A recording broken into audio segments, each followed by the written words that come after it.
Okay. Well, let's begin our meeting. It's our workshop meeting on February the 21st.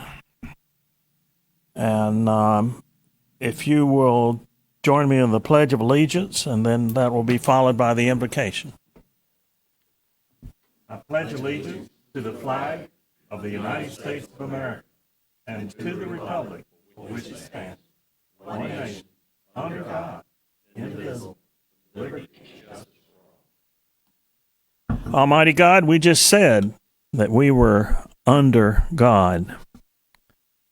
May that be a reality in all that we do tonight and that all that this town stands for. Walk with us, Lord, as we go through our agenda. And we thank you for your presence. Amen.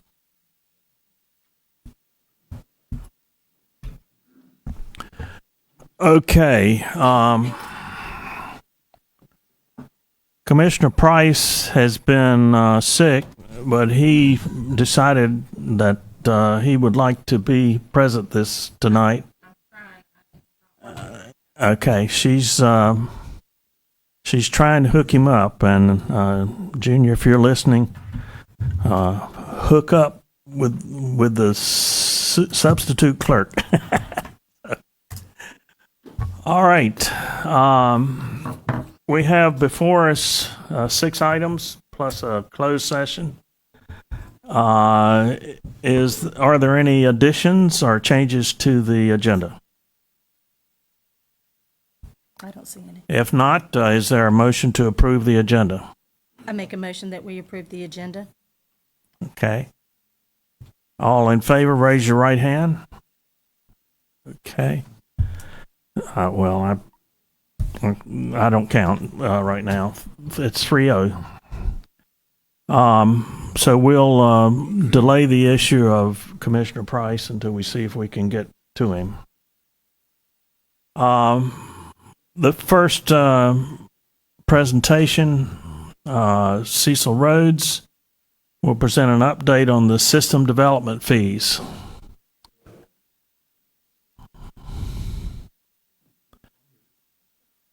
And so apparently they're about the same. Is that it? So, well, thank you. Okay, that's all indeed. Just one of the things we did want to do was, that I believe there were some members that weren't here before that didn't get the full background of why we have system development fees, and I'm going to do a short presentation on that. good. Because if I covered everything the legislature did, we'd be here all night. But this is the system development fee. Okay, we're not moving here.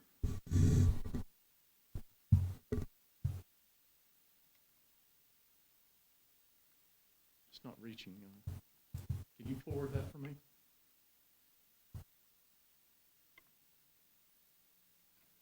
There it is. Whoops. I think I can get it from this side. Okay. Junior's still trying to connect, so I just told him. It's not going to let me do the Zoom with this. Okay. It won't let me do both, so I don't know which one to do. All right. Maybe tell him just to stand by. Tell him to call her. I mean, I've got a meeting number that I can give him, but I need to email it to him. If I can give you 1 second. That'll be fine. He's just Okay. waiting. All right. We need to, is that the right slide? Is that the right slide? Yes. Okay. There you go. Lead on. Okay. More than 5 years ago, we had the beginning of the Carthage case where developers began questioning what municipalities were charging for system development fees, and they called it a number of different things. That resulted in a thorough review of the ability of municipalities and other local governments to charge fees for connecting to the system in order to compensate the customers that are on the system for the capital investment that was made and additional capacity that enabled those customers to connect. And so the short title, Public Water Sewer Development Fee Act. Short title, a lot of work. Still not running around here. Oh, okay.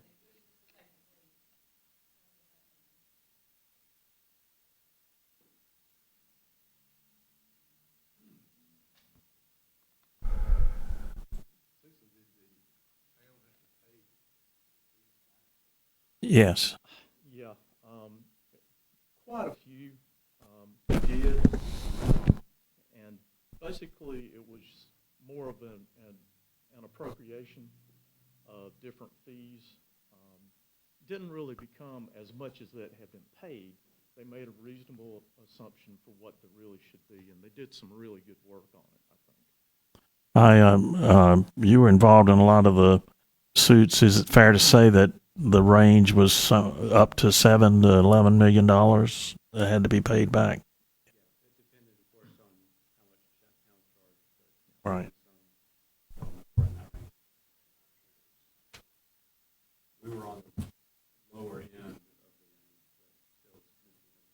Were they called impact fees? Is that what capacity, okay, so it's all the same thing.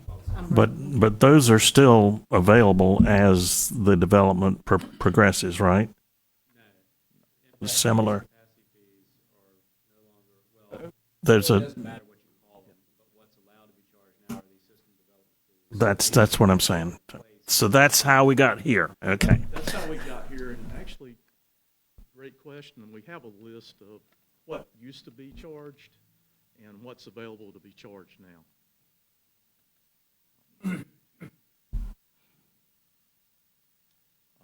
Looking at the dollar amount, for example, for the town of Angier, over the past 5 years, you're talking about the value of the system development fees. Just what you've collected probably over the past 5 years amounts to about $2 million. So it is some revenue to your system. If you don't charge it, it creates a hole. Also, it doesn't really compensate the existing customers for what they paid to have available capacity on the system. You know, you always have to have some extra on the system in order to meet peaks, and you have to have some extra on the system for proper planning, for growth. It depends on how far out you want to go. So existing customers are paying capital in order to keep the system built, make it run properly. And so when new customers come on, the question was, for system development fees and all these other charges, how do you properly compensate those that have already paid and help get some of that money from new people that are coming on? And that was really the whole question that came up from this. Yes. Okay. The key Just language pull that in- stand. There you go. There you The go. key language was in the original 168-314, the municipalities may revise from time to time and charge rents, fees, and everything else for services furnished by any public enterprise. Furnished by means it's available right now. It didn't take into account what was being built, what people were paying for in terms of principal and interest for construction going on. So now it's been changed to furnished by or to be furnished by any enterprise. It adds another availability for funds to be collected to properly compensate it. System development fees, it's actually to fund the cost of capital improvements attributable to new development, recoup the cost of existing facilities which serve new development, or a combination of those costs. Anyway, short answer is try to be fair to the new customers for what the old customers have already paid so that the new customers can come onto the system. We can get down to that. People charged a lot of different things that kind of looked like system development fees before. They called it a number of different things: capacity fees, impact fees, capital facility fees. They were all over the place. After the act, it basically breaks down to this: charge for connection to the system, permits, plans, and inspections, availability charges. Sometimes that comes up under contracts. If you have a wholesale contract with a supplier, there may be availability charges because as you add new load, you get charged more for new capacity coming on. System development fees, any contractual charges that are related to the system, and then meter charges. So almost all those other things that people were charging for had now been rolled up under system development fees, and the legislature created a set of rules for the municipalities to go by in order to collect those. July 1st, 2018 was the original time. Basically, system development fees requires a standalone analysis. There he is.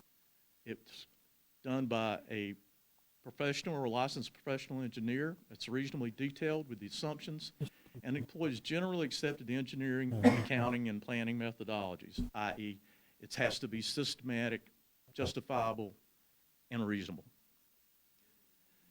Basically, it produces a maximum per unit fee. I understand.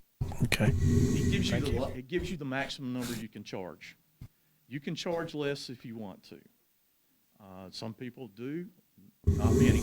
Most people charge exactly what the system says you can. You have to post the analysis on your website, receive comments and suggestions 45 days before the fees are considered. There's a timeline that you'll see in the back where we have a schedule for the process going through.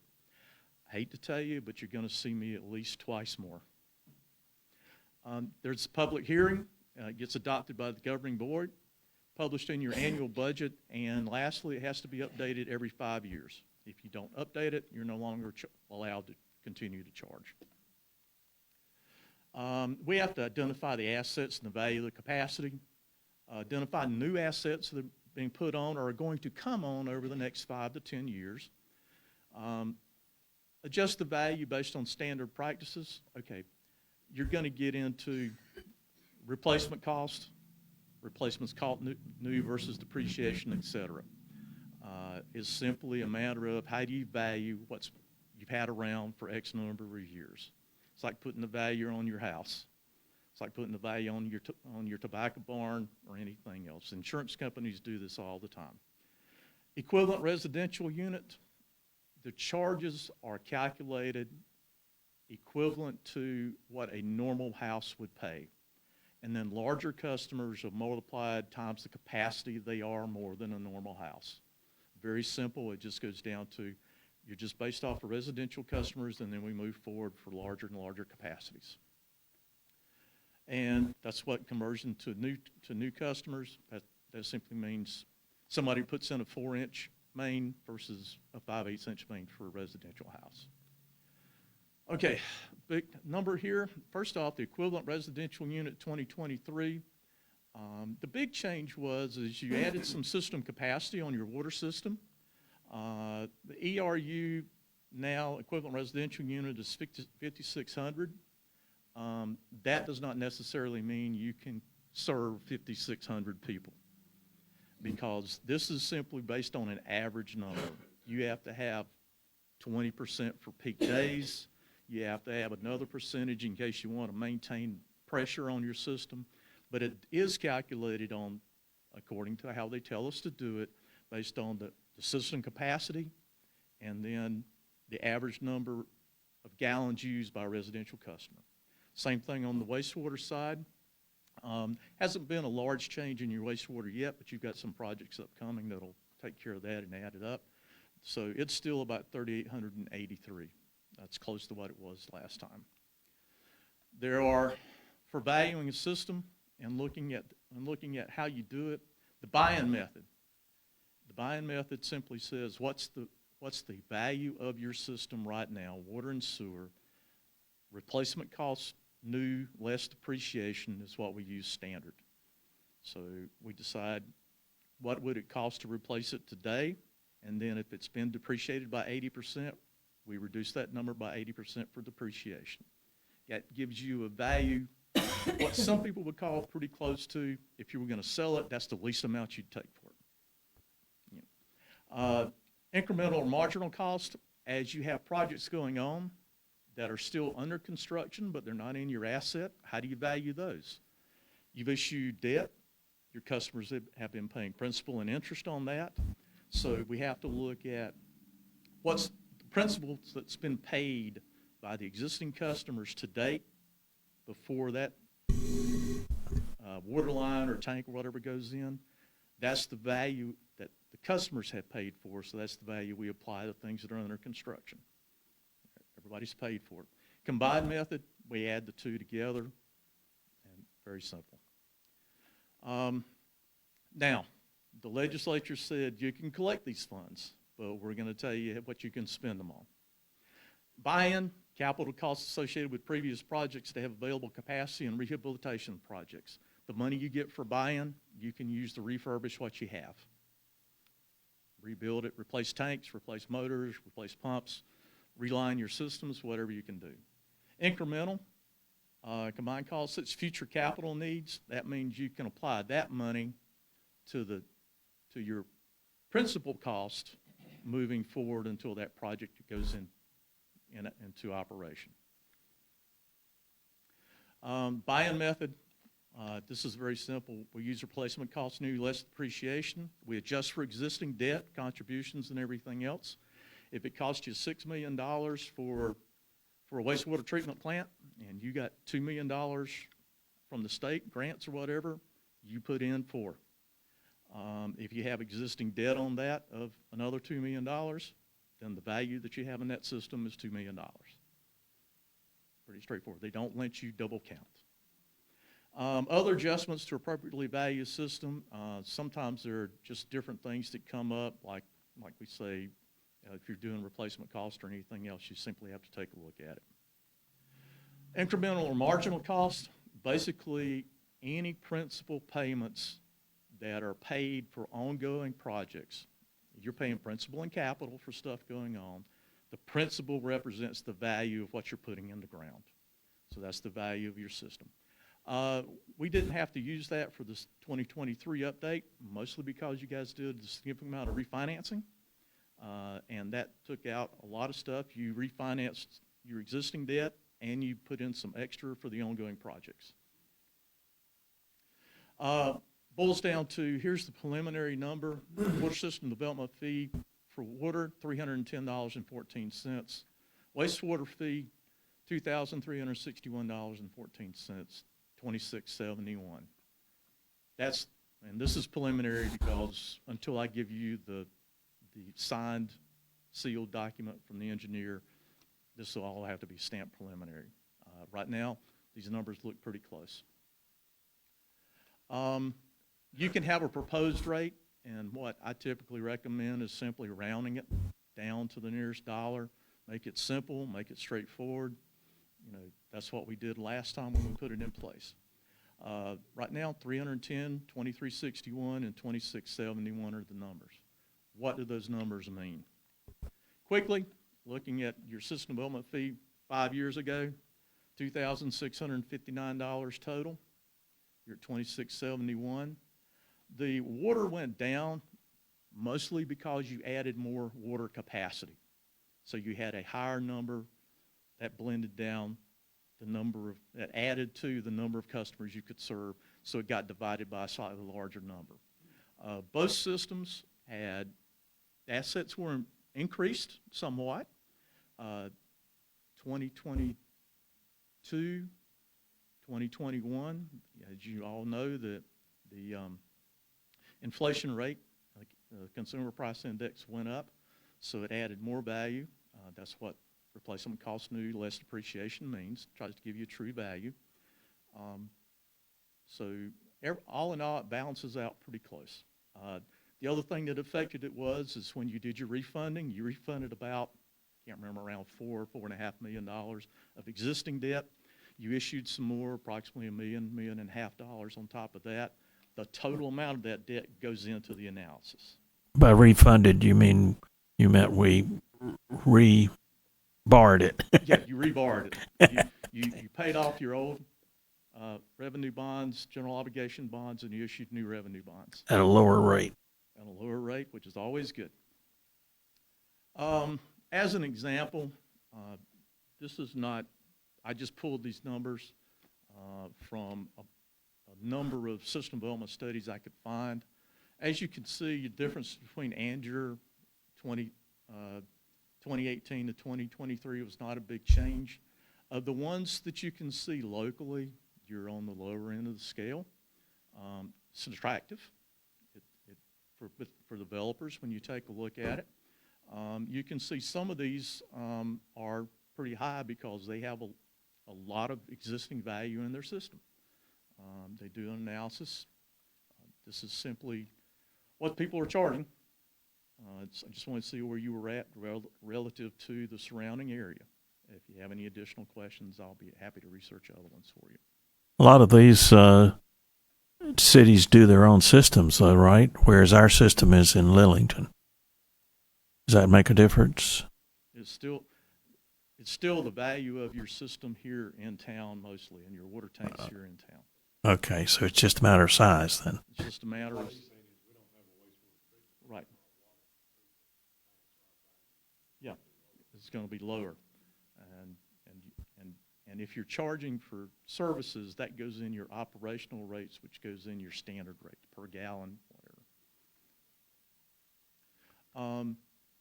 Any particular questions? Because this is supposed to be a high-level overview, because I will be back to present you with a hopefully not much longer version of the final, which hopefully will have exactly the same numbers for you. I do have one thing, just in case any questions come up. I reserved a date for your March 21st workshop. I do not see the need for that right now. I'll let Richard know if it does come up. On April 4th is when I'll present you with EnviroLink's system development fee analysis. That'll be the sealed document. As last time, after that date, you have to post it at least 45 days prior to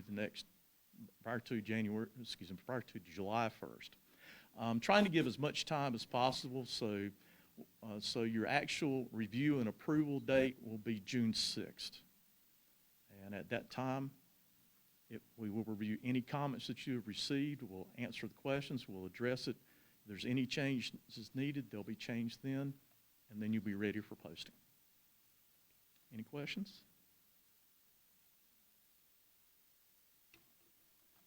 Okay. So the bottom line is basically things stay the same. And you're very lucky. It Okay. was good planning. Thank you. So we don't need to take any action tonight. It's just information. Thank you so much. All right.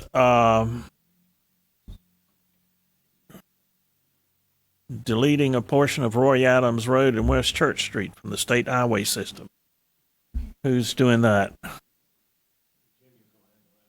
All right.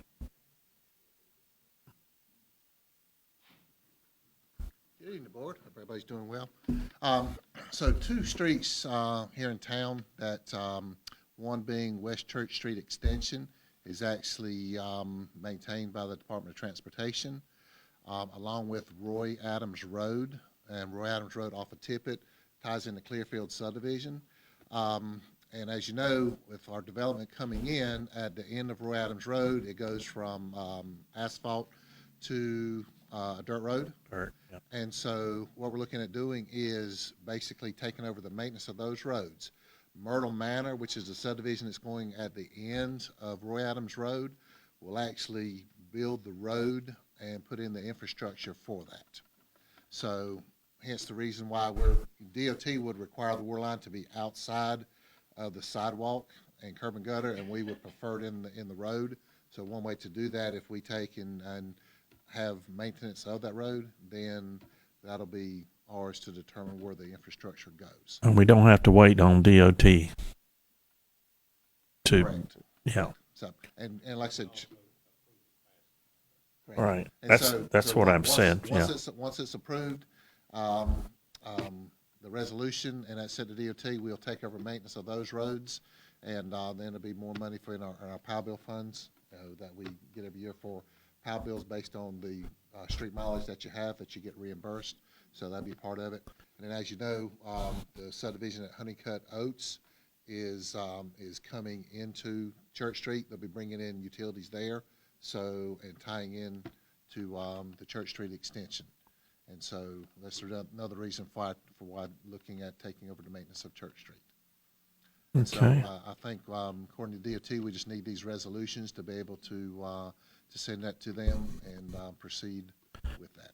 There are two resolutions, R003 2023 and R004 2023, to implement what Jimmy just explained.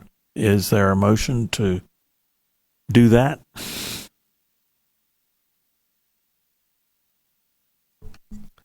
I'm going to go ahead and make the motion. Okay. Any further questions of Jimmy or any discussion?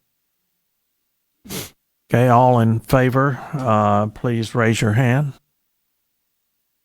And Junior? Okay, he's saying yes, so it's unanimous, Madam Clerk. Thank you. All right, thank you, Jimmy. All right, the Rotary Club has a request for us. Howdy. I'm Tammy Farley. I'm the president-elect for our Rotary Club for next year. So I'm going to just read this little letter that Ms. Dolores Price wrote, and then if you have any questions, you can just ask. So to the town of Andrew, Mayor Bob Smith and commissioners, greetings from your friends of the Rotary Club of Andrew. Thank you for the opportunity to share news that affects the requests received from the Pine Springs Preparatory Academy in Holly Springs regarding the Mayor's Monarch Pledge. This is to encourage you to sign the pledge, understanding that signing also has a call for action. This is also to share that our local chapter has secured a grant from Rotary International for a very similar endeavor that would satisfy at least 3 call to action items. There are 3 benches on the West Broad Street side of the Greenway Park between Town Hall and the Black River Fire Department that can be used by monarchs and other pollinators as a safe migration path where they will be able to land, propagate, find nourishment, and hopefully increase in number. Action item number 1, issue a proclamation to raise awareness about the decline of the monarch butterfly and the species' need for habitat. After learning that our grant request was approved by Rotary International, we only had to wait until the threat of frost was over to initiate the heavy lifting. The groundbreaking workday is scheduled for March the 11th, and we respectfully request this day for the Mayor's Monarch Pledge Declaration. Item number 4, engage with city parks, recreation, public works, sustainability, and other relevant staff to identify opportunities to revise and maintain mowing programs and milkweed native nectar plant planting programs. The Rotary Club of Andrew has been in communication with the Town of Andrew Parks and Rec and Public Works to establish our butterfly benches sanctuary path since last year. We have surveyed the available area for underground wires, water lines, and other hot spots and determined the best and safest locations and materials needed to support the objective and concurrently maintain the same look and feel with other town landscaped areas. Number 19, add and maintain native milkweed and nectar producing plants in community gardens. We have researched the very specific types of foliage needed to promote and maintain the butterfly habitat, which is going to require some digging, landscaping, planting, and mulching, and serious manual labor. For this reason, we would like to also invite anyone who wants to help either butterflies or other pollinators, the Rotary Club's Mrs. Thompson's Pine Spring Preparatory Academy 3rd graders, or all of the above to join us on Saturday, March the 11th. So the proclamation would need to be ready by the 11th. Is that what you're saying? There's not. I think you just sign something, honestly. Okay. Okay, and then maybe you could be present on the 11th for maybe a photo shoot, if you're available, and you can even bring a shovel and pretend like you're going to dig. Okay. But yeah, and so we've been planning. You this guys for a delegate while. me to go do some digging. Okay. So, and it wouldn't cost the town anything. We've been kind of in the works with this, and yeah, these 2 things just kind of came together by coincidence, actually. Okay. All right. Any questions? All right. Well, thank you so much. Thank you. All right, y'all have a good day. Monarchs are worthy of our care. Really are. Okay. Number 4, the Town of Andrew Facility Rental Policy Amendment. Mayor, I think our town clerk was going to handle this evening, but All right. she's out sick. But there are 2 proposed major changes to the policy. The first one being we currently allow, I believe, half-day rentals, and it's very difficult to monitor and keep up with who comes in and out. No, we don't have staff to go check. You know, if a person moves out and you got somebody, coming in, at a later time that day. So the proposal is to only allow an all-day rental and instead of an all-day rental and a half-day rental. The second major change is the notary seal that's required on the rental agreement. We think that's kind of overkill. We got to make somebody, swear that they're going to do something, to rent a building. It's just kind of I'd say overkill. We don't really need a notary signature. And I think those were the two major changes. If you have no objections to those two changes, we'll put it on the March agenda. So you're saying you're removing the notary seal? Yes. I think the only Yes. real reason for doing that anymore, Dan, is it increases the statute of limitations. So probably not necessary. Is there any discussion from the board? No, I think all these things make total sense, and they do. They So needed to be we'll put corrected. it on your March agenda for Sure. formal approval. Okay. All right. Without objection, we'll move that to the March agenda. Okay. Number 5, the new water tank location off Junie Road. Who's presenting on that? I'll start, I guess. As you know, the town acquired or received a piece of property from Bulldog to install the new water tank. The original plan was to install the tank on the existing site where the standpipe is. And as they found out later, that standpipe actually provides the fire flow pressure, for that industry. And if you take the tank down, their fire suppression system won't work. So you can't take the existing tank down to build the new tank on the existing site. So they did donate about an acre site to the town. The deed has been, recorded. The project is ready to move forward. We did put a temporary hold on it. The first step on that particular site would be to do soil borings to determine the foundations for the tank and the types of soils you have and some other calculations and everything. But so we're kind of at a point that we need to move forward on the project. It is being paid with ARPA funds, so those funds had to be expended, I believe, by 2026. So, if we do start over, you'll add significant more time, to your existing timetable. We just put it back on the agenda for further discussion. We've got our engineer here this evening, and I was going to ask him if he'd step up and see, Okay. sort of tell you what would be involved if we don't use this location. What would happen if we decided it could be moved somewhere else? Good. Come enlighten us, Charlie. Thank you, Mr. Mayor. Appreciate you inviting me tonight. Just to kind This is Charlie McDougal. Yeah. McGugan. McDougan.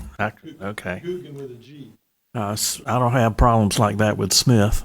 So, but But just to kind of continue with what Mr. Hicks had talked about, we are just getting started with the design of the new elevated tank. It's going to be a 500,000 gallon capacity. could you pull your microphone a little bit closer, please? Just pull the whole thing towards you. Well, you'll have to. Move your podium. You have to move. Move That the. puts you closer to the mic. There you go. How's that? Is that Okay. better? Yeah. Okay, So they can hear online. Right, so the first step in the design of the tank is to do a geotechnical study which determines the foundation that's going to be used. But we anticipate about from right now, I would anticipate that within the next 4 to 5 months, we would have the project ready for submission to the public water supply section for permit.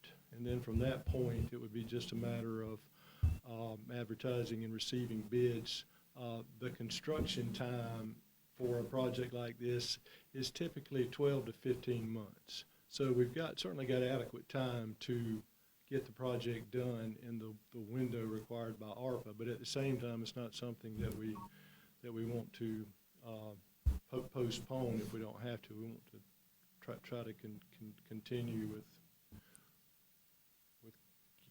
getting this done. Yeah, to be clear, we've got grant funds that pay for most of the cost. Correct. Okay. So, in essence, then the major problem was you couldn't move the 750,000 gallon tank out of the way without ruining Bulldog's capability to run its fire extinguishers. That's right. Sprinklers. That tank just happens to sit directly across the road from their fire pump. They have a dedicated fire pump that sits out in front of their building there. And then over the past 2 or 3 years, it became apparent that they needed that tank to be in service in order to properly run that pump so that it would give the capacity that it was rated for. There had been a couple of instances, I believe, where the town had taken that tank out of service because of water quality concerns. But as I said, it was put back in service. It had to be stirred continuously because it would get stagnant down at the bottom. Correct, and it's just by the nature of the style of tank that happens to be. We have actually gotten approval on a project that would allow you to take the tank off the system, but at the same time it would be dedicated to the fire protection system for Bulldog. So just kind of keep that in mind. But just to kind of follow through with the discussion of the tank and the new tank and where to put it, you also own property for the Dora Street tank, but you've got, I think, 2 buildings that belong to the town that also reside on that approximately 7/10 of an acre site. So if you used that site, you would need to demolish those buildings. And then it becomes a little problematic with, you'd have to put the Johnny Road standpipe back on the system in order to keep the system charged if you demolish the tank and the buildings on that site in anticipation of using it for the new tank. So the fact that you've got an industry that is willing to donate an excellent site for this new tank is certainly a good thing.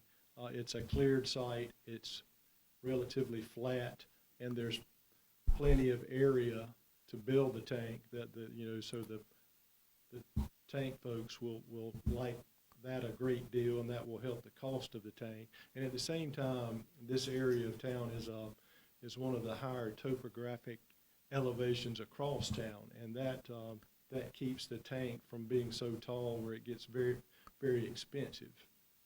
So that site has a number of things going for it. Okay. Now, when you do the bore studies, that's just telling you the type of foundation you need, or? That's yes.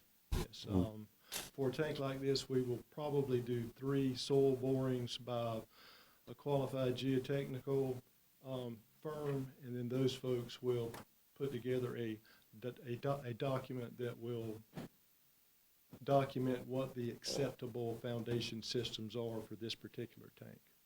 We are hopeful that we can put it on spread footing foundations, which are shallow foundations, but that's the whole point of the study, to see if it needs to be shallow, or if it can be shallow, or if it has to be supported by a deep foundation system. And of course, that's going to affect the cost of. Yes. And as I understand it, and please correct me if I'm wrong, but when you have a fire system go off, it needs huge amounts of water, which is more than you can grab from a 10 or 20 inch, 15 inch pipe. Is that correct? Well, it certainly helps to have a storage tank in close proximity to your pump. And that's the case with the Bulldog fire pump. As I said, the standpipe is just on the opposite side of the street from the pump itself. Okay, and so eventually, if the new tank is put in, you would do away with the standpipe, maybe? Yes, that's the plan, is once the new tank is erected and in service, the old tanks, the standpipe and the Dorastry tank as well, become moot. And so they'll be, you will have the option to take those down. Okay. I'm just curious, why can't Bulldog put their own tank on their own property and we tear down Junie? Because back when our previous manager was here, it was told to the community. And just for documentation, I actually live in the subdivision right across the street from where it's going to be built. It is going to be an eyesore. And I want to know how I can go and justify this to my constituents. Is there any other location on that property that tank can go? Are you referring to the one, well, where you have it right now, it literally is right in front of the entrance. Sure. It is going to be an eyesore. Yeah. If I'm not mistaken, that site was designated by the Bulldog, not the town necessarily. Right. Is there any other, do you know if there's any other location on their property? Have you been out there to look? Yes, but I'd have to defer to them as far as what might be available on the site, other than what they have designated now. So. But it's always possible that they could choose another site and we could give the acre back to them. Sure. Okay.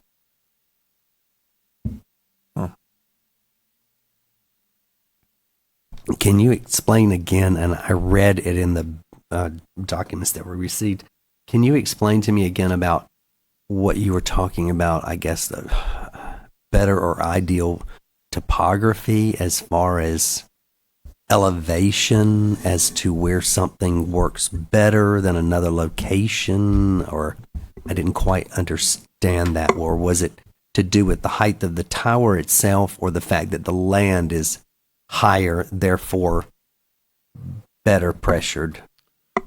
Both. I think what you're referring to is the fact that we're going to build the tank to a specific high water level, which happens to be 494 feet above mean sea level.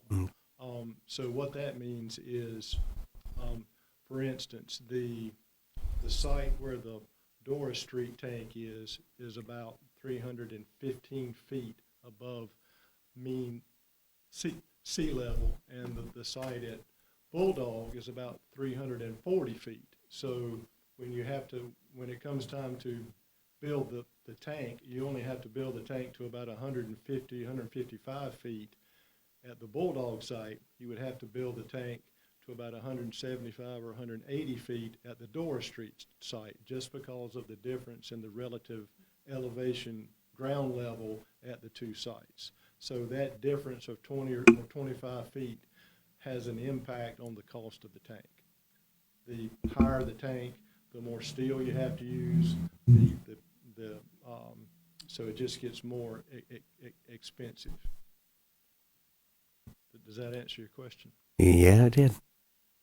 Junior, did you have a question?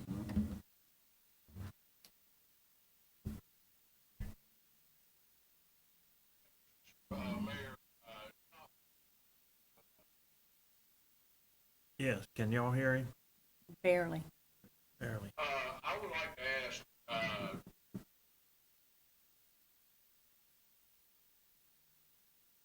Charlie?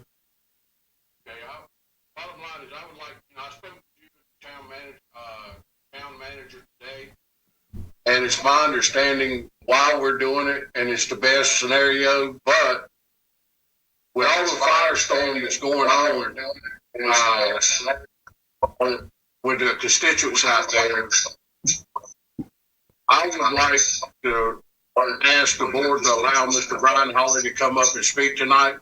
And the reason for it is I know it's not normal, but listening to some of the stuff and hearing some of the stuff I'm reading, I don't know if we followed the right procedure to get this done. And I want to make sure we checked all the lines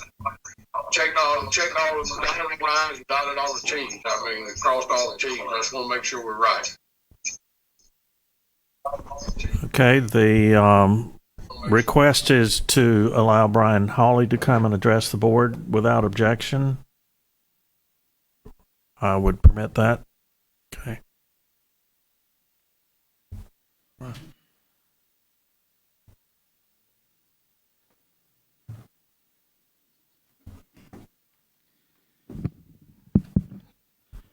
Good evening, board. Thank you for allowing me to come up. I'm Brian Hawley, 49 Cary Lane Drive here in Anger. Full disclosure, I live right across the street from where this monstrosity is planned to go, and I'm not happy about it, and here's why I'm not happy about it. I'm not happy because in the 2017 comprehensive plan, this board, other members, adopted that plan to move forward and explicitly was stating that this tank would be dismantled and a new tank would be erected in that same location. Where I'm having difficulty is the town had adopted this plan. Now the town's wishing to deviate from that plan without notice to any of the constituents in this town. I know that they have the right to make changes to the comprehensive plan. However, I also know as someone that's taken courses, a lot of courses in public administration, some of the first things we learn, basic principles, is working with stakeholders to find solutions that are sustainable and avoid these types of issues. We shouldn't allow town managers or any hired officials, regardless, to go and make these deals with people to accommodate without our town board being advised and the constituents being advised. I believe in full transparency on these things. So now I have, on the back end, I'm looking at less than 300 feet from my front door. When I walk out, I look to the right, and there's going to be this 500,000-gallon tank. The second issue I'm having is when the first tank was being built over at Johnson's Landing, I advocated very passionately for a 500,000-gallon tank to be erected at that time. That tank is not right outside someone's front door. Fell on deaf ears. No one listened. If we're going to plan for the future, why are we not planning for the future the right way? And including our constituents and having some hearings or meetings to bring people together to talk about these things. We have growth going out to our west of our town. There's no water tank on that side of our community. Why? Why are we not planning for that future? We're getting ready to have a giant subdivision right here off 210. Lastly, I'm going to talk about, Mr. John Larch and I spoke today. He's from the North Carolina Department of Environmental Quality. This gentleman told me that the tank off Junie Road, the standpipe, which they refer to something different, was taken offline between 2018 and 2018 and 2020. Brought back online this past August of 2022. So that tank sat offline for nearly 2 years before all of a sudden we're going to make changes.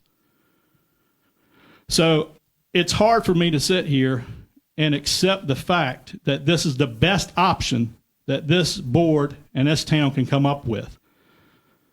It seems like to me that someone else made this decision, and now we're trying our best to fix it. And I appreciate what this board has to do. I really do. It's not an easy job. You're never going to please everyone. But I believe you do things the right way.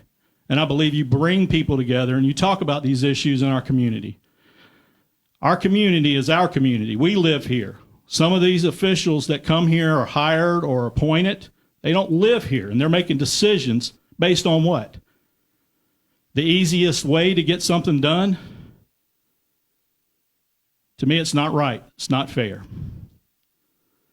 We need to have a system that's inclusive to bring people together and a system that's going to listen to all aspects to reach solutions that most people, the majority of the people, can accept.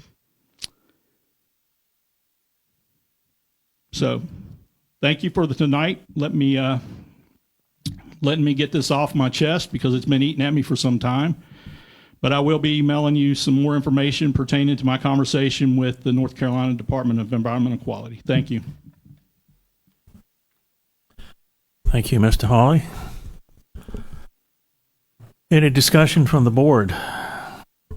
Well, I do think some comment here needs to be made. And thank you, Brian. As you said, decisions that were made several years ago by other people, not knowing where we were going. We also did not have, at that point, as you said, there was not another option. So the plan was to dismantle and build, I guess, from what I'm understanding. But since that has changed, something about that has changed. We've been given a piece of land to do this without dismantling where we stood it to be. As far as I'm glad to see that we're building the 500,000 gallon this time and building what we need here in town to add to the water system, and that we're not cutting it short again because we need a little bit more water and planning for the future. So having not been a part of any of that, I'm glad to see that we are doing a 500,000 gallon as opposed to something smaller there. But I hear what you're saying with that. Certainly things have, and indeed, as I said, have changed. I don't know that whenever that was done before I was ever here, that there was an option for another location for it to go at that time. But I'm certainly hearing, the things you're saying. I don't want to imply, and I don't think you were either, that we're trying to pull the wool over anybody's eyes, because we're all dealing with learning this and the facts and things that, we're given to deal with. So I don't think that's what you're implying, but I don't feel like that's what we have been doing in any shape or form. I don't know what the protocol would be or requirements. I hope that we are meeting them as far as posting things that need to be posted when they become pertinent to the community, because if you're not aware, you can't speak up. So, just had to comment. Other comments? Sure. So, back in 2017, when we put the Kennebec tank online, so we were on the assumption that we could take the the Junior Road tank offline, which we did. So it sat idle and it was washed out, cleaned out as required by the state. So once Bulldog, they test their pumps. I don't know if it's annually or every 2 years, but when they tested their pumps, we could not provide enough water flow to them to be able to serve their fire suppression. And legally, we have to provide them water. Okay, so we made a change to our system that affected them. So we put that Junior Road tank back online. And by trying to turn that tank over, because it's so large, we have to go and dump water periodically to keep the chlorine residuals up, because that tank's back online. So you had 3 tanks in service now. In other words, wastewater. Right. So legally, if we took that tank offline and we cannot provide them water, they had a fire, then we would be, as a town, would be liable for that.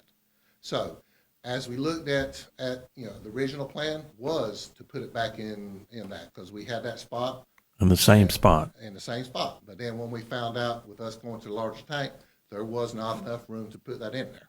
So we started looking for different site locations and conversations with Bulldog. They said, hey, we'll work with you on a site. I said, well, for us to purchase or for, he says, well, we'll work with you and give you a site. So to make it convenient for them, so everything was pushed further away. So if they ever wanted to expand their property, we didn't put a tank right there in the middle. We pushed it further away so it was less intrusive to them. So if they ever want to do a planned expansion, that's why they give us the acre down there in front of Whetstone Drive. So we all know that we've had several residents from Bellwood come in here and sit in here and complain about pressure. So the board directed us to move forward with these projects. So we need to take into consideration not only what Mr. Hawley is talking about it being unsightly, but wherever we put this at, it's going to be unsightly. If I put it in your neighborhood, it's going to be unsightly. If I put it by you, it's going to be unsightly. If I put it by you, it's going to be unsightly somewhere. But the important thing is for our residents of Anger to have adequate water pressure that we need to provide to all of them. So Remind- it's going to be unsightly. If But you- we've got a free site that was donated to the town that we can do. So unless somebody's got another site that is ideal, which you just heard Charlie say, this site is ideal because of the elevation and the site. You don't have to clear anything. And as environmental comes back good, we've got a perfect site that was donated to us. You don't get that much. If you try to go to one of these sites to the west, like Mr. Holly said, they're developing that property. They're not going to split up any land. They're not going to give you an acre of land because that's money in their pocket for houses. So they're not going to take and give you anything. So we got a gift horse, so to speak, for that. And I'm sorry that it's going to inconvenience people, but we got to look at what is the better of all of Anger instead of just, spots. Like I said, unfortunately, if we put it out there at Door Street, tear all those buildings down, then we've got to turn around and go spend the money to build new buildings because we store equipment up there. So the reason Door Street was left alone, so if we ever wanted to move forward with any type of public building there, whether we build an off-site police department down there or whatever we needed, community center, we had that land available. We didn't want to tie it up with another tank. So like I said, we got real lucky by them working with us and giving us that tank site.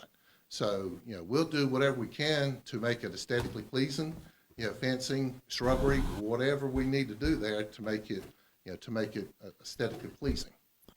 Remind us, there are currently 2 pressure zones. There are 2 pressure zones. So you got a high pressure zone and you got a low pressure zone. So everything basically on the outskirts and part of the way down Junior Road, that's on the high pressure side. Everybody in town is on the low pressure side. So our goal is to have one pressure zone. So that's why Junior Road will come offline and Door Street will come offline once this new tank is built. We'll have one pressure zone. And it makes it better for your distribution system instead of having dead-end lines where it stops and you're dividing up the high pressure and the low pressure. You've got constant. And so your water quality a lot better because you've got, the same pressure zones all around town. And one thing about the sequence is that you couldn't do a new tank until you fix the pipes downtown. Otherwise, we'd have sprays coming all over the place from the higher pressure. That's going to be a combination of some of the things that we'll be working on, and we can talk about more whenever we get to our planning sessions and our retreats. But I think this is a good site, and I think it's something we need to just move forward on with allowing Charter proceed with it. So we've got our timing, and so like I said, unless somebody knows that somebody's going to donate us an acre of land in a better location, we're all ears. But like I said, we've got it. We've got opportunity now. Has anybody asked Bulldog if there's another location on their property they would be willing to move it further down or closer to the backside of their property instead of right there? Well, I mean, we can talk with Charlie on this if we can slide it on the backside of that 1 acre that we have and just push it further back. I think that would be a better option than to have it right there on the front. What about screening? They're not, Junior Road's tank right now is hideous looking. It doesn't have any screen. It's got a gate, but there's a fence, but there's nothing. You see everything that's going on. So we've kind of lived with that. I think what the problem is just having it right there. Because when you come down, let's just say if people are trying to sell their house, I'm going to be honest with you. If I want to sell my house and everything, and I've got people coming down the road, anytime we've had anybody look at property in our subdivision, they said, well, how long has that tank been there? Because that's really an eyesore. Now you're going to have that one. You come right out of the driveway, and it's right there to meet you. I think the only way you can change anything aesthetically is go with a different tank of style of tank, which we know that's going to be more costly. It's $500,000 more. $500,000 difference. I would rather see it pushed back further away than to have it right where it's at. Because if you look on this diagram, you've got where you have crepe myrtles, okay? The stakes are actually where the line of the crepe myrtles are. So it's going to start there on back. If it would be pushed back, I think you would have a lot more constituents happy from that those two subdivisions. So- It's not just Junie, it's both subdivisions. So do you feel where we have the acre now, if we can push that to the back of that acre that we have? If you could now- push it back, it Or- would be a lot better off. Okay. Just a moment. Could we exchange some property with Bulldog and maybe have some property further back? I mean, just because it's been recorded doesn't mean we couldn't. Well, if Change we're it, going so. to push it back with it, you're going to take more time to look at that. But if we can, we can talk with Charlie and see if we can push it as far back as we can on our existing acre. Yeah, and still, because, you're going to have a fence around it. So if he thinks we can push that, we'll push it back just as far as we can on that 1 acre that we have, so we can continue with the project. Or perhaps they could add a little bit to it so we get it even a little bit further back. Well, Is that land basically level there? Is it all pretty high elevation? well, we keep going back and asking for more than, what we actually need. Well, So- we can always say no, Yeah. but it seems to me we at least owe people to. Yeah, because ask. to be honest, my constituents are wondering, why are we catering to Bulldog? Because that's what it looks like. I think Bulldog is catering to us I because know, they gave us the property. I know that's because they gave us the property, Mm-hmm. but I know legally we have to give them water and all that. I understand that. But back in 2017, we told our constituents that water tank was coming down and it was being replaced. It just seems like. And that was the people are wanting- plan then. Exactly. The people want more transparency. Nobody was notified. I never got a letter, nothing. There was no public hearing, nothing. There was no public hearing, but it was discussed in our board meetings. Exactly. It was But discussed not because of- all constituents come to the board meetings, and not all of them follow Facebook.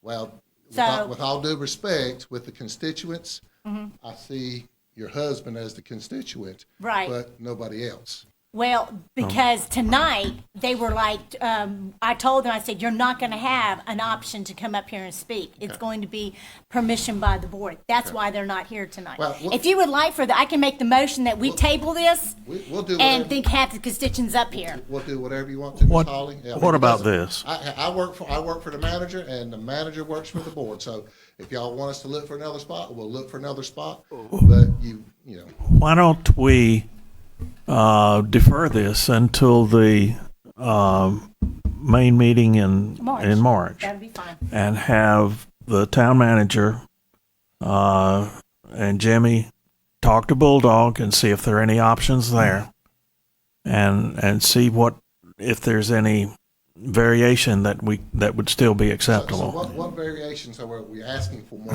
land? We could trade with them. How far back does that land go, where the stakes are? How far would the tank push they own back? everything from basically out of Whetstone all the way back. That's theirs. And like I said, the reason we were down on the right-hand side is Right. we need an entrance. So we've got to have a driveway to get into the. Well, you could have a little I'm bit talking longer exactly- driveway, I guess. I'm talking where exactly the tank's going to sit. If it could be pushed back further into the wood line instead of it being right up. Where, So what I'm asking, what I'm trying to understand is the acre of land that we have. If we push the tank to the Yes. very back of the 1 acre, is that okay? No, I don't think that's what. Answer for her to make. Well, no, I'm Exactly. trying But to if she's understand certainly- because she's. She's certainly asking to see if that is an option. Right. So Charlie, can we slide that? How far back can we get to the backside of our additional, of the property that we have now? How far do we have to stay off of our property for a setback? There is no setback for water. They told me that today. Say for this particular style tank, you're gonna have a leg footing that's probably 15 feet square to 20 feet square, so you would want, even though that's buried, you would want to make sure that edge does not if we were 10 feet off the back of the property? Okay. All right, and then, so if it's 10 feet off the back of the property, how wide is the base view? An acre is 220 yards by 220 yards. So if we're 10 feet off the back of the property, and then we come forward, so where would the front leg?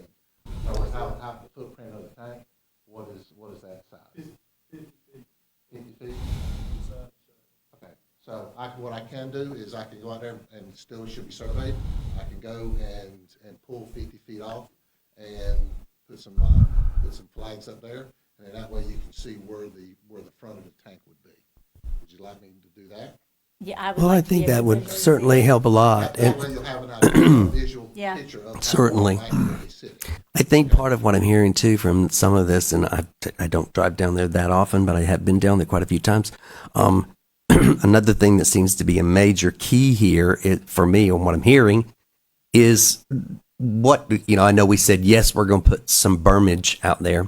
Well, that's a easy description that can be from one thing to a next. But I do think that there is every possibility to certainly make the front of this one, if that's where it goes, look a million times better than the existing one. And there weren't, when was that one built back out there?